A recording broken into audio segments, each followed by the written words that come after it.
Esta vez venimos con un video especial sobre un selecto grupo de programas que a muchas generaciones de los 70s, 80s y 90s hicieron reír, entretuvieron y sobre todo les guardaron mucho cariño, aprecio y culto. Sin embargo, al paso del tiempo fueron presas de las nuevas generaciones que con diferentes gustos abandonaron las horas cuando estos se proyectaban en televisión. E incluso algunos de ellos fueron simplemente víctimas de la tecnología y de las redes sociales. Otros se fueron de la nada sin dar explicación alguna. Otros por problemas internos, caprichos y algunos otros simplemente porque no tuvieron la capacidad de transformarse y evolucionar para encajar en los gustos de la gente joven. Si eres de las nuevas generaciones que nunca vio un espacio como estos, te recomiendo que disfrutes este contenido, porque sabrás lo que veían tus padres y abuelos y cómo es que se emocionaban con las caricaturas y juguetes que tú ya no viviste. Échale mucho ojo a este video, porque estoy seguro que te vas a emocionar porque más de uno de esta lista te provoque nostalgia, pues en aquellos ayeres, tristemente la televisión era la principal válvula de escape al ocio, y sobre todo, una de las formas en las que la sociedad pasaba el tiempo en sus ratos de aburrición, algo que fue un arma de doble filo y que fue parte de una historia oscura en México. Por cierto, no metimos a esta lista el programa En Familia con Chabelo porque ese espacio le dedicamos 2 videos que te dejaré en la descripción. Es por eso que hoy te presento 5 programas infantiles mexicanos que terminaron en el olvido. Si quieres más historias como esta, dale like y suscríbete al canal. Te divertirás, te lo aseguro. Bien, seguramente muy pocos se acuerdan de este pequeño espacio el cual tenía su lugar en el famoso Canal 5 XHGC, y su principal personaje era el tío Gamboín, interpretado por Ramiro Gamboa, quien nació en la hermosa ciudad de Mérida, allá en Yucatán. Estoy seguro que muchos padres de familia y abuelos de hoy recuerdan estos pequeños segmentos en las tardes de caricatura en un espacio llamado Una tarde de tele. La historia de Ramiro Gamboa es interesante porque se inició como locutor en una radio de Mérida y luego años más tarde lo presentarían con Emilio Azcárraga Vidaurreta, quien lo llevaría con Otón María Vélez, quien fue uno de los creadores del concepto de las aventuras de Cricri, y este le daría un espacio en la vieja radio XCW, donde trabajaría al lado de Chabelo, Margarito Esparza, entre otros.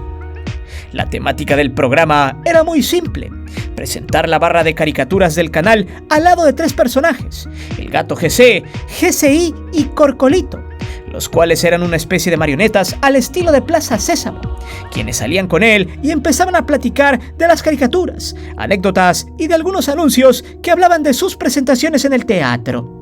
Además, el tío Gamboín tenía una interesante colección de juguetes, los cuales se hicieron muy famosos, porque los niños de aquellas épocas, hablamos de los años 70s, 80s y parte de los 90s, quienes veían los juguetes y les pedían a sus padres que se los compraran, o en su defecto a Santa Claus o a los Reyes Vagos.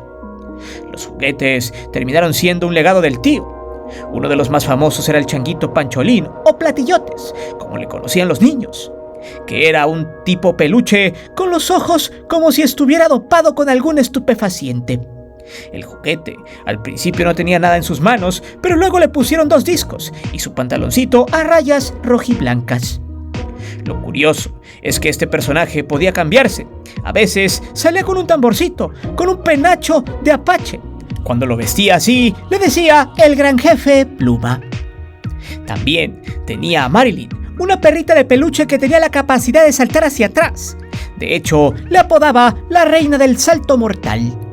Tacita de Oro, una osita de peluche que estaba dentro de una taza, pero que tenía la capacidad de dar de vueltas y levantar las garras cuando le daban de vueltas a la mariposa que tenía detrás. Salchichita, una perrita salchicha de peluche. También tenía otro changuito astronauta, muchos payasitos y demás. Vaya, la colección de juguetes de la época era interminable. Ahora, muchos de ellos yacen en el Museo del Juguete. El tío Gamboín, con saco rojo, corbata de colores y camisa blanca, se le puede considerar como el primer influencer infantil en la historia de México, porque anunciaba diversidad de juguetes, creaba historias con los personajes. Al tío se le recuerda mucho por su comercial de Voltron, un personaje de Mattel y que todo niño de la época quería tener en sus manos. Un juguete tipo Transformers y Power Rangers, que era formado por 5 leones. También dio a conocer los juguetes Playmobil. Vaya, incluso tuvo una línea telefónica y su servicio de mensajería, donde los niños llamaban o en su defecto mandaban cartas para unirse a la secta de sobrinos. El tío Gamboín será recordado por muchas generaciones, no solo por anunciar caricaturas y presentar comerciales de juguetes, sino por entretener a millones de niños del México del ayer. En 1992 se fue de este mundo a los 75 años de edad debido al cáncer de próstata y jamás nadie pudo rellenar su lugar en la televisión mexicana. La historia de Cositas es tierna pero a su vez es triste por cómo terminó un espacio que dominó por 19 años en la televisión. Alma Gómez Fuentes, alias Cositas, llegó a la televisión de la nada. Ella tenía su profesión de educadora preescolar, egresada de la Escuela Nacional para Maestras de Jardines de Niños. Ese pequeño detalle y el talento que tenía para hacer manualidades sin albur, por favor, fue lo que la llevó al estrellato en los años 90. La maestra Cositas era totalmente algo muy diferente a la televisión, porque su estilo estaba alejado por completo del albur y lenguaje soez y grosero de los años 90, cuando empezaban a salir programas más atrevidos en ese aspecto en Televisa. Pero Cositas era otra cosa, su espacio era muy didáctico y siempre se dirigía a los niños con mucho respeto y amor. Pero su llegada a la televisión no fue por palanca, ni tampoco por obra del Espíritu Santo, sino porque ella, al ser maestra de preescolar, estuvo presente en la fiesta de una maestra de sus hijos, la cual a su vez era investigadora de contenidos de un programa infantil de Telehuila, quien recordó que Alma Gómez tenía la capacidad de elaborar distintas cosas con cualquier cosa que tuviera en sus manos, como cajas, cinta, tijeras, cartón, plastilina y demás. Ese talento nato fue la que rápidamente le dio una idea a esa empleada de Televisa, la cual le invitó a tener un segmento especial para niños en la parrilla de la programación en el Canal 5, durante las caricaturas vespertinas. De hecho, Cositas tenía mucho temor, pero mucho pavor en salir de televisión, pues nunca se imaginó que su talento la llevaría hasta esos espacios nacionales. En su debut, lo primero que se le ocurrió fue hacer un tamborcito de papel y cartón, y que en su set estaba frente a ella la cámara. Ella no creía que detrás de ese artefacto había millones de niños viéndola en tiempo real, por lo que imaginó que atrás de esa cámara en físico estaban todos esos niños aprendiendo el método de elaboración del tambor, por lo que se dejó llevar como gordita en tobogán. Al final, luego de obtener el producto, tras su nerviosismo, agarró las baquetas y empezó a tocarlo, pero no porque supiera tocar el tambor, sino porque le temblaban las manos de nervios. Pero ese efecto hizo que se viera como algo natural, y como si ella fuera una experta en ese instrumento musical. Desde ahí, Cositas empezó una trayectoria brillante en la televisión infantil mexicana, siempre con su vestido tipo muñeca de los años 1800, con una especie de gorrito en la cabeza, todo confeccionado por su madre, quien era diseñadora de modas. El peinado típico de la época con fleco y trenza, además de sus clásicas chapitas en sus cachetes. Cositas entretuvo y no solo eso, enseñó, orientó y alegró a millones de niños en México.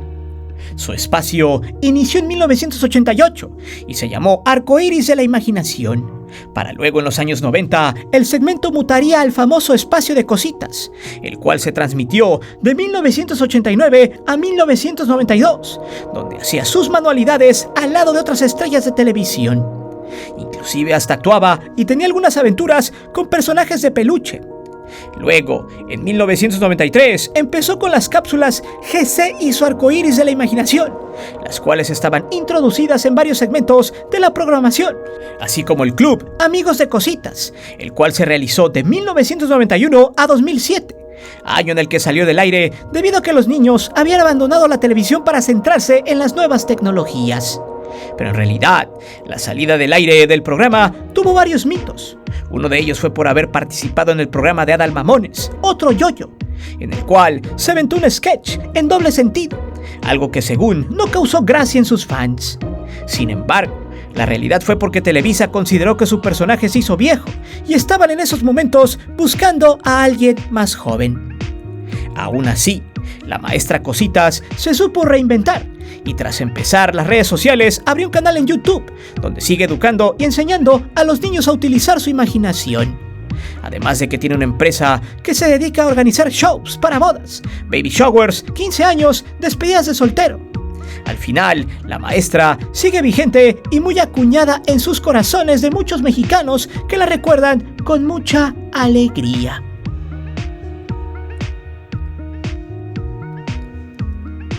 TVO fue un programa que duró muy poco, pero de alguna manera se hizo muy famoso a principios de los años 90, presentado por la ex suculenta mami Gaby Rufo, a la cual le apodaron en su momento la muñequita de pastel, y Liz Echeverría. El espacio TVO solo duró aproximadamente 1 año y 8 meses, de 1991 a 1992. Se transmitió todos los días, al inicio en un lapso de media hora, pero gracias a su éxito, el programa producido por Enrique Segoviano, sí, ese señor que estuvo produciendo El Chavo del Ocho, se extendió a 1 hora, lo cual al final terminó siendo fatal para este programa conducido por 2 jóvenes hermosas. Pero, ¿qué había del show? Y sobre todo, ¿cómo fue que surgió? Bien, el espacio se había creado básicamente para hacerle competencia al programa brasileño de Xuxa, el cual estaba dirigido no solo a niños sino a jóvenes y personas grandes debido al vestuario de sus presentadoras y las asistentes, que en este caso tenían el nombre de TVitas.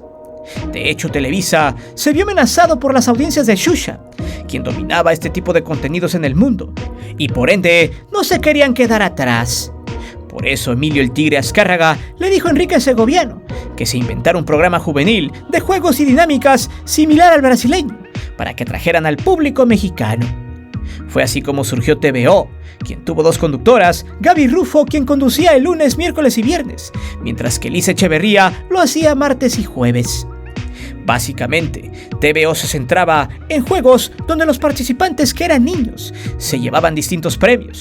Las dinámicas más populares fueron el cachacuás, que era básicamente insertar un aro en un blanco, el cual activaba unos asientos donde estaban las TVitas sentadas. Estos se abrían y las dejaban caer en una alberca con agua. Ese concurso era muy complicado porque nadie le atinaba al palo, y al final las conductoras apretaban el botón para lanzar a las asistentes. También había momentos donde Gaby era la que se ponía como carnada, y cuando eso pasaba, el gran premio era una mega pantalla de cinescopio, o de las pantallas planas de la época, que eran unos auténticos monstruos. También estaba la aguja en un pajar, que era otra dinámica donde las asistentes escondían 3 agujas color naranja en un gran montón de paja. Así los participantes se tiraban al cerro de paja para buscarlas. El que hallara una tenía derecho a pedir un premio, el cual consistía en un equipo modular de sonido o un disco de música. Los niños usaban gogles para que no les cayera mugre en los ojos y quedaran semiciegos. El palo encebado, sin albur, quizá el más famoso de todos, era literal, un palo como de 3 pelos de metros, el cual estaba inclinado en 45 grados y tenía aceite o sebo. La dinámica era que los niños debían trepar el gran falo aceitoso, llegar hasta la cima y bajar la bandera. El niño que ganaba se llevaba un premio en efectivo, pero lo más curioso era que si el niño que participó en un programa anterior no bajaba la bandera y solo se bañaba en sebo, el monto se acumulaba, por lo que convenía que 5 niños no lograran el objetivo y el sexto se llevara toda la bolsa millonaria. El juego solo se realizaba cuando Gaby conducía, por lo que los niños trataban de ganar. Muchos terminaban ensartados, otros caían y muy pocos lograban llegar a la punta del palo y bajar la bandera. En realidad, el show tuvo muchos concursos. Algunos solo le daban a los niños puntos acumulables que al final terminaban canjeando por premios. El espacio tuvo tanto éxito que en 1992 se extendió a 1 hora, pero con todo y su extensión, en ese mismo año terminó por extinguirse. ¿Por qué? Por 2 cosas. La primera, porque los costos de producción eran elevados y para Televisa no era redituable. Y la segunda, porque en ese año la gran ramera de la comunicación había hecho una alianza con Univisión de Estados Unidos. Y el horario de TVO era de lunes a viernes a las 4 de la tarde, por lo que la televisora en su alianza había firmado ciertos horarios con contenidos gringos. En su lugar llegó a la programación El Show de Cristina, dejando a TVO en el olvido y a la Chiquimami de Gaby Rufo, solo en la mente de un pequeño puñado de niños y padres de familia que les gustaba ver a las TVitas en calzoncillos ajustados. Como dato, la carrera de Gaby Rufo se fue desinflando poco a poco. Por ahí tuvo apariciones con Paco el vendedor Stanley, además de salir en algunas telenovelas, hasta retirarse por completo del medio. Luego reapareció ya muy acabada por el tiempo, luciendo un físico como el de la señora que vende guajolotas y quesadillas de requesón en la esquina del metro Valderas.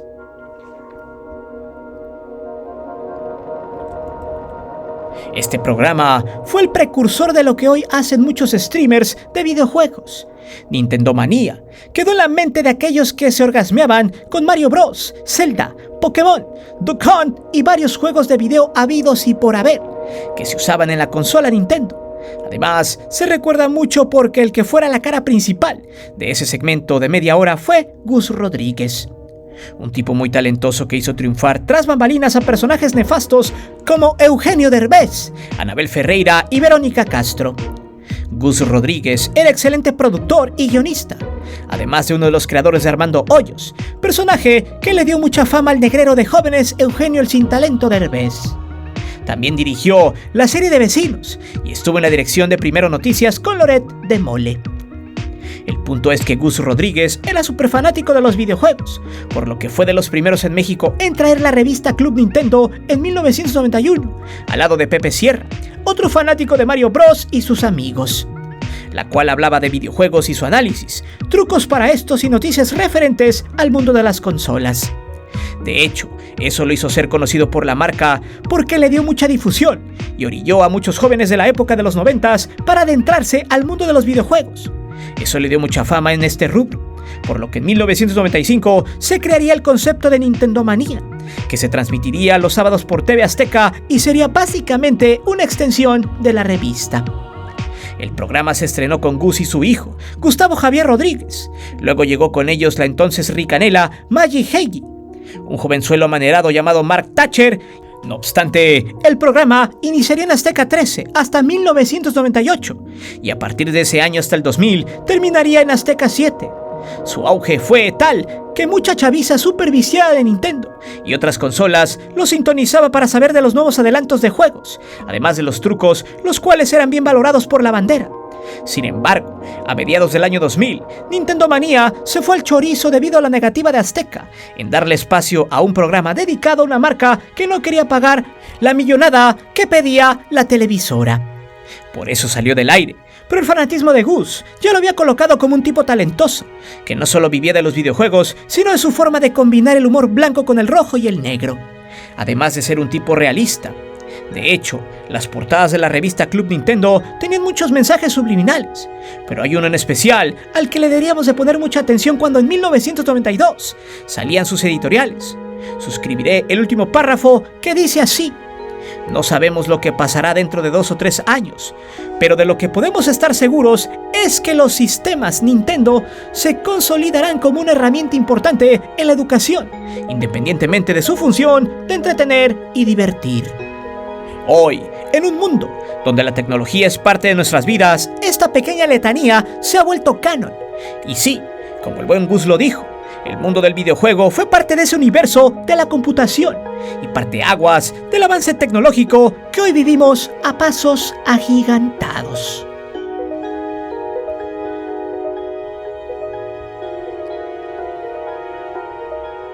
Sinceramente, este programa es uno de los más recordados de los años 90. Por su contenido, por la forma de presentar las caricaturas y la clase de caricaturas que se proyectaban de lunes a domingo, de diversas formas, por el canal Azteca 7. Adriana de Castro le dio vida a la presentadora de Caritele, el cual en la década de los 90 llevó mucha alegría a muchos niños y jóvenes por el anime que se proyectaba en las pantallas mexicanas. Todos recuerdan caricaturas como Candy Candy, Aventuras de Fly, Motorratones de Marte, Micro Machine, Sailor Moon, Los Caballeros del Zodiaco, La Princesa de los 1000 Años, Guerreras Mágicas, Slapdog, Mazinger Z y muchas otras, las cuales quedaron en la mente de los chiquillos y que a la fecha siguen siendo fans de ellas. Me anoto también en esa lista. El punto es que Adriana le dio el toque, una conductora y persona extrovertida, amigable, dicharachera. Era la combinación perfecta, además de su mascota el carisaurio, una botarga color verde con dientes afilados con semblante bonachón, y de gorra era parte del elenco. Su fama fue tal que a TV Azteca llegaban alrededor de 8,000 cartas diarias. Literal, según en opinión de Adriana, ellos tenían una alberca donde nadaban en cartas. Porque su impacto fue poderoso, que ya no sabían dónde meterlas, además de quien las leía era el carisaurio. Sin embargo, muchas veces todo lo que es bueno se acaba y Caritele terminó por una estupidez. Algunos atribuyen que algún productor de Azteca estaba enamorado de Adriana y no lo peló, y le dio celo y por eso la eliminó del programa.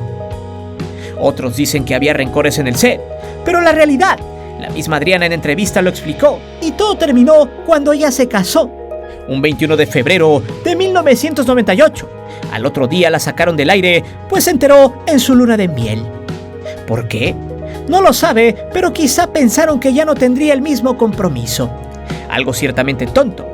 Y si bien no regresó a ese espacio, a ella la mandaron a hacer ese programa medio chafa y de señoras llamado Consejo de Mujer. Aún así, hay una anécdota sobre la grabación del único disco que hicieron de ese programa, el cual llegó de manera espontánea luego de que Adriana fuera a una junta de trabajo en una disquera, lo cual al terminar, los presentes se pusieron a cantar y a tocar. No obstante, ahí estaba un directivo de EMI Capital. Al verles el talento, les propuso hacer un disco. Ella firmó con EMI y luego grabaron Siendo, algo que les costó mucho trabajo por el tema de edición.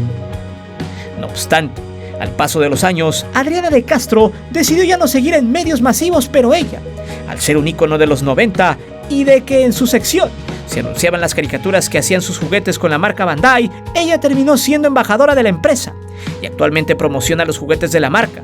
De hecho, estaría dispuesta a hacer un programa como Caritele en estos tiempos si se llegara a dar otra oportunidad. Es así como estos programas infantiles quedaron en la memoria de muchos mexicanos, pero ninguno pudo subsistir después de su notable éxito, quedando ciertamente olvidados y empolvados por el tiempo. Lo curioso es que la mayoría salió del aire simplemente de un plumazo, por una tontería o por mero capricho. Pero dime, en estos tiempos donde la tecnología manda, ¿sería redituable un programa infantil y para la juventud con algunas de estas temáticas? ¿Qué otro programa infantil juvenil recuerdas que haya salido del aire de la nada? Déjame saber tus respuestas aquí abajo y también pega tu poderoso like.